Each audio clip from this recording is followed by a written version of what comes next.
யார் அந்த சார்? யார் அந்த சார்? அதுவா முக்கியம்? இன்னைக்கு அதுவா நாட்டுக்கு முக்கியம்?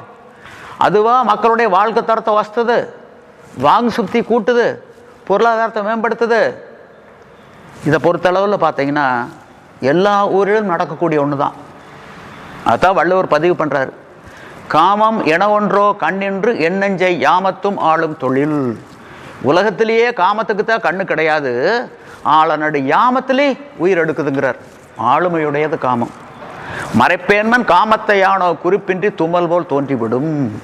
நானும் எவ்வளவோ முயற்சி பண்ணுற காமத்தை அடக்கலாம் உடக்கலாம்னு, எப்படி தும்மல் அறியாமல் வந்துடுதோ அந்த உணர்வு அறியாமல் வந்துடுது.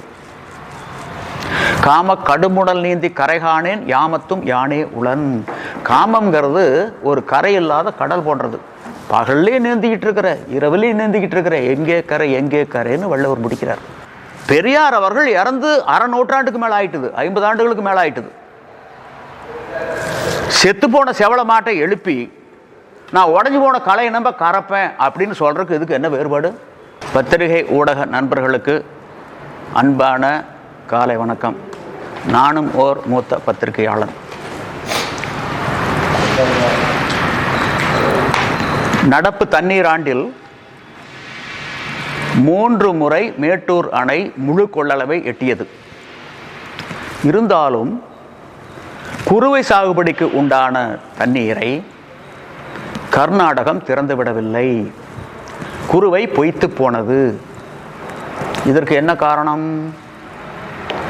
தீர்ப்பில் இருக்கக்கூடிய தவறு காரணமா, இல்லை கர்நாடக அரசு தீர்ப்பை மதித்து மாதாந்திர அடிப்படையில் நீர் திறக்காமல் இருந்தது காரணமா,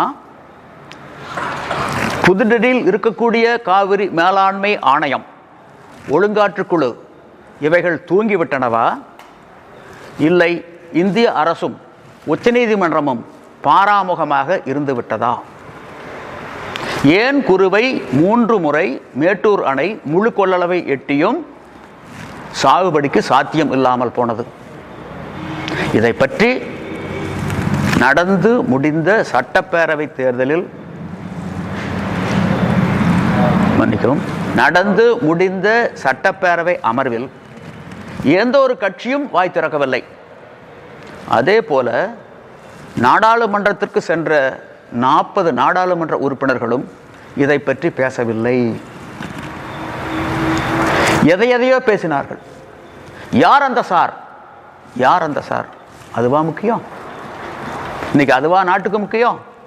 அதுவா மக்களுடைய வாழ்க்கை தரத்தை வசத்துது, வாங்கு சுத்தி கூட்டுது, பொருளாதாரத்தை மேம்படுத்துது? இதை பொறுத்தளவில் பார்த்தீங்கன்னா எல்லா ஊரிலும் நடக்கக்கூடிய ஒன்று தான். அதான் வள்ளுவர் பதிவு பண்ணுறாரு. காமம் என ஒன்றோ கண்ணென்று எண்ணெஞ்சை யாமத்தும் ஆளும் தொழில். உலகத்திலேயே காமத்துக்கு தான் கண்ணு கிடையாது, ஆளனடு யாமத்திலே உயிர் எடுக்குதுங்கிறார். ஆளுமையுடையது காமம். மறைப்பேன்மன் காமத்தை யானோ குறிப்பின்றி தும்மல் போல் தோன்றிவிடும். நானும் எவ்வளவோ முயற்சி பண்ணுற காமத்தை அடக்கலாம் உடக்கலாம்னு, எப்படி தும்மல் அறியாமல் வந்துடுதோ அந்த உணர்வு அறியாமல் வந்துடுது. காம கடுமுடல் நீந்தி கரைகானேன் யாமத்தும் யானே உளன். காமங்கிறது ஒரு கரை இல்லாத கடல் போன்றது. பகல்லையும் நீந்திக்கிட்டு இருக்கிற, இரவுலையும் நீந்திக்கிட்டு இருக்கிற, எங்கே கரை எங்கே கரைன்னு வள்ளுவர் முடிக்கிறார். எல்லா ஊர்லேயும் நடக்கக்கூடிய தவறு தான். அதுக்கு காவல்துறை இருக்கு, தண்டனை கொடுக்கறதுக்கு நீதிமன்றம் இருக்கு. நீங்க மூக்க நுழைக்கிறீங்க. எதிர்த்தரப்பு ஆளுகின்ற தரப்பு ரெண்டுமே நான் யார் அந்த சார்? யார் அந்த சார்? இதான் முக்கியம். நடப்பு ஆண்டில் 3 முறை மேட்டூர் அணை நிரம்பியும் குறுவை சாகுபடி பொய்த்து போனதே ஏன்? இதை பற்றி ஏன் விவாதிக்கல? காரணம் கண்டறியப்படல.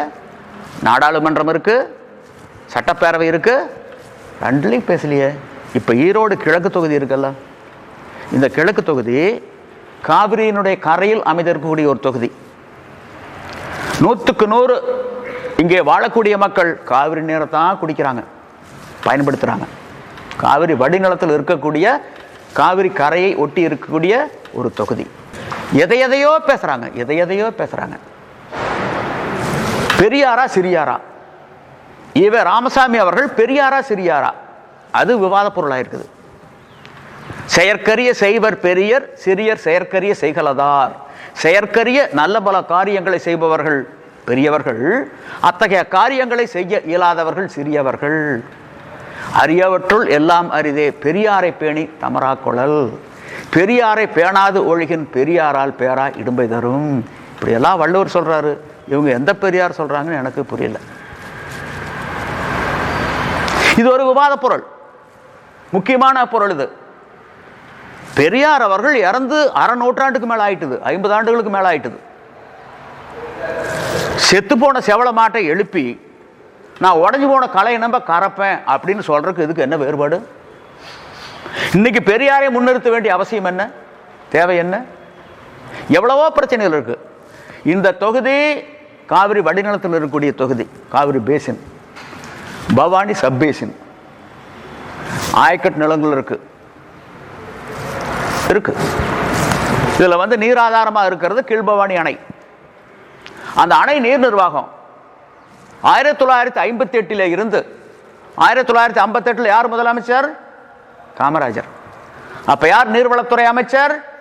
பக்தவச்சலம். அன்றையிலிருந்து இன்னைக்கு யார் முதலமைச்சர்? மு.க. ஸ்டாலின். நீர்வளத்துறை அமைச்சர் துரைமுருகன். இதுவரையில் இந்த அணை நீர் நிர்வாகத்தில் அரசு ஆணை, விதிமுறை, காவிரி தீர்ப்பு என எதுவும் பின்பற்றப்படவில்லை. நீர்வளத்துறையானது தன்னுடைய விருப்பு வெறுப்பு மற்றும் ஆதாய அடிப்படையிலேயே நீர் நிர்வாகத்தை நடத்தி வந்துள்ளது, இன்றும் நடத்தி கொண்டு இருக்கின்றது. காவிரி தீர்ப்புப்படி பழைய ஆயக்கட்டு நிலங்களுக்கு விட வேண்டிய நீரளவு எவ்வளவு? 8.13 டிஎம்சி. நடப்பு ஆண்டில் விட்டிருக்கிறது எவ்வளவு? 28 டிஎம்சி. ஆக 2,07,000 ஏக்கருக்கு 28 டிஎம்சி. இது 50,000 ஏக்கருக்கு 28 டிஎம்சி. இந்த தண்ணி எங்க போகுது? எண்ணமங்கலம் போகுது, அந்தியூர் போகுது. எதன் அடிப்படையில்? பணம் பணம் பணம்.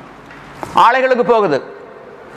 இந்த பழைய பவானி பாசன கால்வாயில் இருக்கக்கூடிய ஆலைகள், சாயப்பட்டறைகள், தோல் ஆலைகள், காகித தொழிற்சாலைகள், சர்க்கரை ஆலைகள், சாராய தொழிற்சாலை, இவங்கெல்லாம் ஆளுமையோடு இருக்கிறாங்க. அடிக்கிறாங்க பணத்தில், துறக்கிறாங்க தண்ணியை. இதுதான் நீர் நிர்வாகம். இதுவரையில 8 போக நெல் சாகுபடி இழந்திருக்கிறோம், 16 போக கடலை சாகுபடி இழந்திருக்கிறோம். இந்த நீர் நிர்வாக தவறுகளை பற்றி இந்த தேர்தல் யாராச்சும் வாய் திறந்தாங்களா? பவானி சப்பேசில் தானே இது நடக்குது, இங்கே தானே அது அநியாயம் நடந்துகிட்டு இருக்குது. யாருமே திறக்கல. எதையோ பேசுறாங்களே வெளியே, எதை பற்றி பேசல. தந்தை பெரியாரை முன்னிறுத்துறாங்க. தந்தை பெரியார் கள் ஆதரவாளரா எதிர்ப்பாளரா? மது ஆதரவாளரா எதிர்ப்பாளரா? இவர் கள் ஆதரவாளர், மது ஆதரவாளர். இன்னைக்கு 22/1/1963 கும்பகோணத்தில் ஒரு மது வேண்டுவோர் மாநாட்டுக்கு பெரியார் தலைமை தாங்கிறார். அதில் உரையாற்றுகின்ற பொழுது, நான் 1921 காங்கிரஸ் கட்சியில் இருந்தபோது காங்கிரஸ்காரர்களுடைய பேச்சை கேட்டு கள் இறக்கிய 500 தென்னை மரங்களை அநியாயமாக வெட்டி வீழ்த்தி விட்டேன். அது எவ்வளவு முட்டாள்தனம் என்பதை இன்று நான் உணர்கின்றேன். கள் ஒரு தடை செய்யப்பட வேண்டிய போதைப் பொருளோ மதுவோ அல்ல, அது உணவு. இறக்குன்னு கல்ல மரத்தடியிலேயே குடிக்கிறதுக்கு கொடுத்துட்டா எந்த பாதிப்பு இருக்காது. ஏலம் கடை என்று இருந்தால்தான் கலப்படம் போன்ற தவறுகளுக்கு வாய்ப்பு இருக்கு. மொத்தத்தில் கள் மீதான ஆளுமையை அரசு கைவிட வேண்டும். என்னுடைய தங்க கண்ணம்மானுடைய கணவர் மாப்பிள்ளை நாயக்கர் அதிசார வயிற்றுப்போக்கு நோயால் அவதிப்பட்டுக்கிட்டு இருந்தாரு. கள்ள குடிச்சா நல்லதுன்னு மருத்துவர் சொல்ல கேட்டு குடிச்சுக்கிட்டு இருந்தாரு. நோய் கட்டுக்குள்ள இருந்தது. நோயினுடைய அறிகுறி வெளியே தெரியல. இதுக்கிடையில் மதுவிலக்கு கொண்டு வந்தாங்க. தெரியாதனமாக கல்லுக்கு தடை வச்சுட்டாங்க. கல் கிடைக்காம போச்சு. கொஞ்ச நாள் திருட்டுக்கல்ல குடிச்சுக்கிட்டு இருந்தாரு. அது கேவலம்னு சொல்லி கல் குடிக்கிறத நிறுத்திட்டாரு. நோய் முத்தி போய் 5 வருஷத்துக்கு முன்னாடி செத்து போயிட்டாரு. கல்லுக்கு தடை விதிக்காமல் இருந்திருந்தால் அவர் இன்னும் உயிரோடு இருந்திருப்பார். திருமாவளவன் அவர்கள் மகளிர் மது எதிர்ப்பு மாநாடு நடத்தினாங்கல்ல, அதுல பெரியார் அவர்களுக்கு ஒரு பெரிய கட் அவுட். அந்த மேடையிலேயே அவர் பேசினார், பெரியார் மது எதிர்ப்பாளர், ஆகவே கட் அவுட் வைக்கிறோம்னு சொன்னார். எப்ப எதிர்ப்பாளர்? 1921. 1963 தன்னுடைய நிலைப்பாட்டை மாத்திக்கிட்டார். சட்டம் படிச்சவர் தானே திருமாவளவன். 1000 உயில் எழுதலாம், எந்த உயில் செல்லும்? இறக்கறதுக்கு முன்னாடி கடைசியாக எழுதின உயில் தானே செல்லும். அந்த அடிப்படையில் 1921 சொன்னது செல்லுமா, 1963 சொன்னது செல்லுமா? இதுக்கு எங்கே பதில்? இப்படியெல்லாம் மடமாற்றி விட்டுட்டு இருக்காங்க, தெரியாம அறியாம புரியாம. அதே திருமாவளவன் நாடாளுமன்றம் போய் 3வது முறையா போறார். அந்த 39 பேர் அந்த பாராளுமன்றத்தில் பதவி பிரமாணம் இருக்கின்ற பொழுது கையில் அரசியலமைப்பு சட்டத்தினுடைய பிரதியத்தை தூக்கி வச்சிருந்தாங்க. அந்த அரசியலமைப்பு சட்டம் 47வது பிரிவு என்ன சொல்லுதுன்னு தெரியாதனுடைய விளைவு வெளிப்பாடு. அவர் என்ன சொன்னாரு? இந்திய அரசு இந்தியா முழுவதும் மதுவிலக்கு கொண்டு வர வேண்டும்னாரு. அதுக்கு அப்பவே பதில் கொடுத்தாங்க. இது மாநில அரசனுடைய அதிகார பட்டியலில் இருக்கக்கூடிய ஒன்று, மத்திய அரசு நடைமுறைப்படுத்த முடியாது. சென்னையில் சட்டப்பேரவையில் பேச வேண்டியதை இங்கே கொண்டாந்து பேசுகிறீங்களே, உங்களுக்கு உறுப்பினர்கள் இருக்கிறாங்கல்ல அப்படின்னு சொன்னோன்னு அமைதியாயிட்டார். ஸ்ரீமன் நாராயணன் கமிட்டி, நேரு காலத்தில் போடப்பட்ட கமிட்டி, மதுவிலக்கு மது கொள்கையை மாற்றி அமைப்பதற்காக. அதுக்கு பின்னாடி ஜஸ்டிஸ் டேக்சந்த் கமிட்டி. அந்த கமிட்டியினுடைய பரிந்துரையை மத்திய அரசு நடைமுறைப்படுத்தலை, முடியல. ஏன்னா மாநில அரசு ஏற்றுக்கல. இது மாநில அரசனுடைய அதிகார பட்டியல், எங்கள் அதிகார பட்டியலில் நீங்கள் தலையிட வேண்டாம்னு சொல்லிட்டாங்க. இந்த புரிதல் கூட இல்லாமல் தான் இப்போ நாடாளுமன்றம் போயிருக்கிறோம் நம்ம. அதனால தான் இந்த 3 முறை மேட்டூர் அணை நிரம்பி முழு கொள்ளளவை எட்டி தண்ணி திறக்க முடியல, குறுகு சாகுபடி சாத்தியமாகல. சரி, இப்போ இந்த தீர்ப்பு சொன்னாங்கல்ல 28 ஆண்டு கால சட்ட போராட்டத்தில் எந்த இலக்கு நோக்கி வழக்கு நடத்தினீங்க? திமுக அண்ணா திமுக மாறி மாறி நடத்தினீங்கல்ல. தினந்தோறும் நீர் பங்கீடு என்ற இலக்கை முன்னிறுத்தி இந்த வழக்கு நடத்தப்பட்டு அதுக்குண்டான ஒரு தீர்ப்பை பெற்றிருந்தால் கர்நாடக காவிரியில் வரக்கூடிய நீரை தீர்ப்பின் விகிதாச்சாரப்படி தினந்தோறும் பங்கிட்டு கர்நாடகாவுக்கு எவ்வளவு? 284.75 டிஎம்சி. தமிழ்நாட்டுக்கும் புதுச்சேரிக்கு எவ்வளவு? 177.25 டிஎம்சி. கேரளாவுக்கு எவ்வளவு? 21 டிஎம்சி.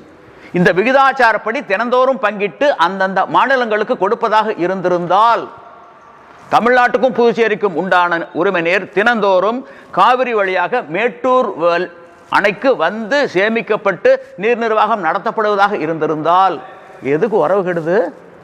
எதுக்கு மோதல் வருது? எதுக்கு இறையான் ஒருமைப்பாடு கேள்விக்குறியாகுது? எதுக்கு தமிழ்நாட்டுக்கும் புதுச்சேரிக்கும் உண்டான உரிமை நேர கர்நாடக நீர்த்தேக்கங்கள் ஹேமாவதி, கபினி, ஹேரங்கி, கேஆர்எஸ் போன்ற அணைகளில் தேக்கி வச்சு மாதாந்திர அடிப்படையில் தமிழ்நாட்டுக்கு திறக்கணும்னு ஒரு தீர்ப்பு வாங்கி கொடுத்துருக்கீங்க. ஜூன் மாதம் 10, July 34, August 50, September 40, October 22, November 15, December 8, ஜனவரி 3, பிப்ரவரி 2.5, மார்ச் 2.5, ஏப்ரல் 2.5, மே 2.5, 12 மாதங்கள் எல்லையில் பிலுக்குண்டூரில் கர்நாடகா கொடுக்கணும்னு சொன்னாங்கல்ல. சரி, தீர்ப்பு படி ஜூன் 10, ஜூலை 34, ஆகஸ்ட் 50 கொடுத்திருந்தா குரு சாத்தியமாயிருக்குமில்ல? எப்ப திறந்தாங்க? 28 ஆண்டு கால சட்ட போராட்டம், அதுக்கு பின்னாடி 7 ஆண்டுகள், இந்த 35 ஆண்டுகள்ல கர்நாடகா எப்ப திறந்தாங்க? இனிமேல் தேக்கினால் கர்நாடக நீர்த்தேக்கங்கள் உடையும். அணைகளுடைய பாதுகாப்பு கருதி தான் திறந்திருக்காங்க. தமிழ்நாடும் புதுச்சேரியும் காவிரியில் கடமடை உரிமை பெற்ற மாநிலங்கள்னு இதுவரை திறக்கல, இன்னைக்கு திறக்கல, நாளைக்கு திறக்க போறதில்லை. இதுக்கு என்ன பண்ண போறீங்க? தீர்ப்பு என்ன சொல்லியிருக்காங்க? 2033 வரை எந்த திருத்தமும் செய்யக்கூடாது.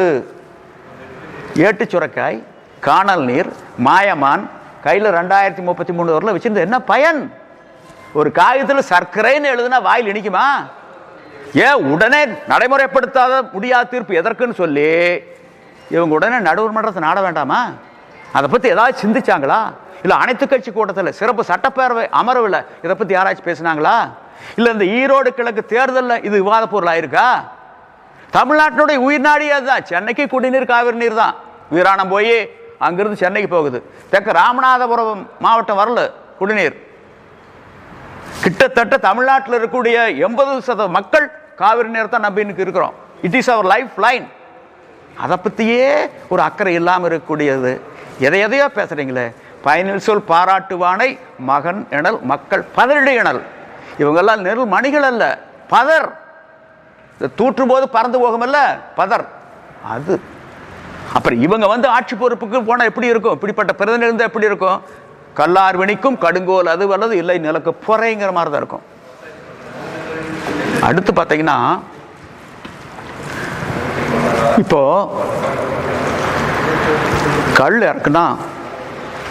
கல் இறக்குவோர் மீது காவல்துறை நடவடிக்கை எடுக்கிறாங்க. நாங்கள் அரசியலமைப்பு சட்டப்படி கல் இறக்குறோம். அரசியலமைப்பு சட்டம் 47வது பிரிவு எங்களுக்கு கொடுத்திருக்கும் உணவு தேடும் உரிமைங்கிற அடிப்படையில் கல் இறக்குறோம். நீங்கள் தமிழ்நாடு மதுவிலக்கு சட்டப்படி நடவடிக்கை எடுக்கிறீங்க. நாங்கள் கேட்கக்கூடிய ஒரு கேள்வி, அரசியலமைப்பு சட்டத்துக்கு கட்டுப்பட்டது மதுவிலக்கு சட்டமா, இல்லை மதுவிலக்கு சட்டத்துக்கு உட்பட்டது அரசியலமைப்பு சட்டமா? It is purely question of law as to the interpretation of the Indian Constitution. அரசியலமைப்பு சட்டம் வெர்சஸ் தமிழ்நாடு மதுவிலக்கு சட்டம். இதுதான் இன்னைக்கு இருக்கக்கூடிய நிலைமை. தமிழ்நாடு அரசு அரசியலமைப்பு சட்டத்தை மதித்து நடக்க கற்றுக்கொள்ள வேண்டும்.